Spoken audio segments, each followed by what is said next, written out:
So before we start, I want to state that this video is going to be a strictly how does the video footage look type of first impressions.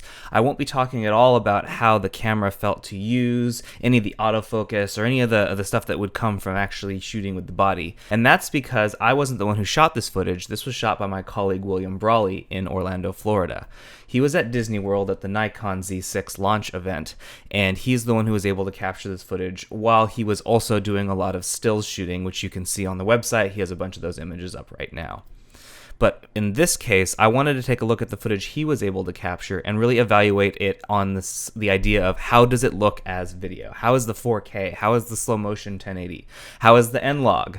We can take a look at that and then decide, if I was an editor, how would I feel about receiving this footage? So with that in mind, let's take a look and see a couple different sets that William shot.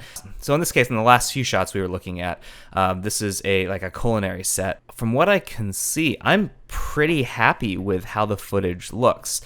I think the best thing we can do in this case is really just kind of look at the dynamic range. How does it handle some of those brights, like his shoulder, the chef's shoulder in the bright light, and some of the darker edges, like the inside of the cast iron pan. From just looking at this footage, if I was to receive this, I would be very happy with the quality of the footage. It's sharp, it's crisp. I like the colors. I think that it's doing a really good job managing shadows and highlights. It's very clean looking footage. In this next group, he was shooting video while some others were taking stills, so we get an idea of how it handles different skin tones outdoors. And from what I'm seeing, it looks really nice. I've got no reason to be dissatisfied with this. And I've shot with a lot of Nikon cameras in the past, and I haven't been super happy with just not only, I mean, the autofocus on those cameras was atrocious, but just straight up footage, it always didn't look quite as good to me as you got out of something like a Panasonic GH5, which I'm shooting on here, or a Sony, or even a Canon. Granted, my experience is strictly with Nikon DSLRs. With the Z6 here, I don't know, I just think it looks really, really good. I'm really pleased with just the straight out of camera, albeit it's a little bit strong on the saturation and a bit contrasty, and it does seem to have a tendency to crush the blacks, but if that's a problem, let's take a look at the log profile. I generally find that most log profiles are very good. If you're a company that's making video products and you take the time to develop a log profile, odds are you're going to make something that's more than usable. It's going to be good. It's going to make a difference for anyone shooting with it.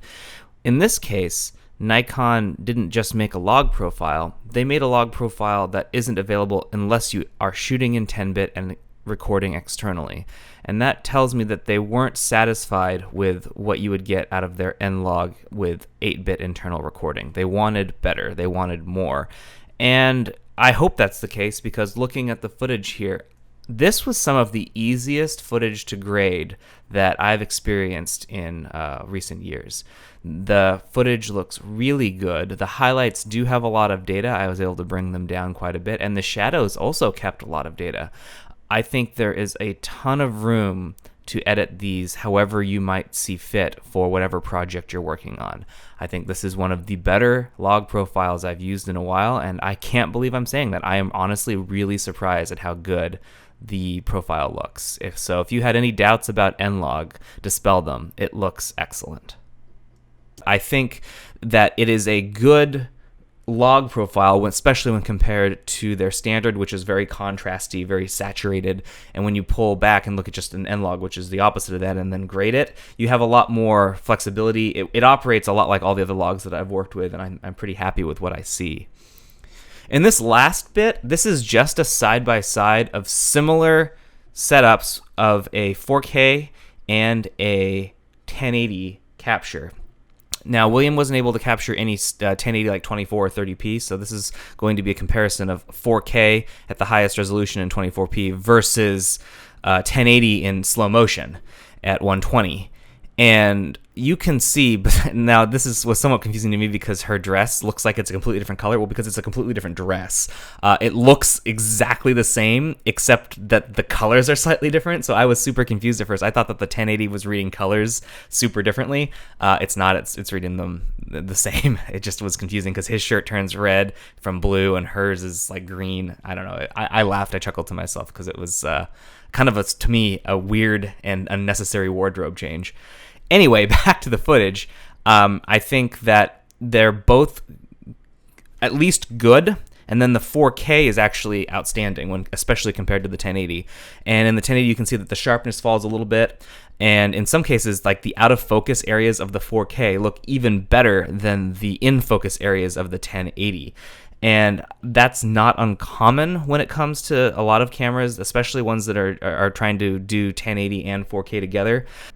I don't want to say that the 1080p footage is going to all look like this, and I don't want to say that your only option if you want to shoot in 1080 and get the best quality footage is to downscale 4K, but based on what I'm seeing here, at least the slow motion isn't as high fidelity and as sharp and as crystal clear as the 4K is.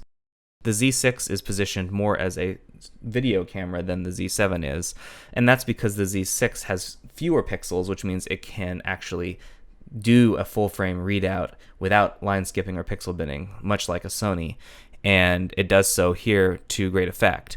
I think it looks very good. I would have no problem shooting this myself or editing this footage. I will have more to say about the Nikon Z6 once I've had time to use it myself and shot with it, and I'll share my opinions here once that's happened. But in the meantime, for more information on the Nikon Z6, head on over to imagingresource.com. Thanks for watching.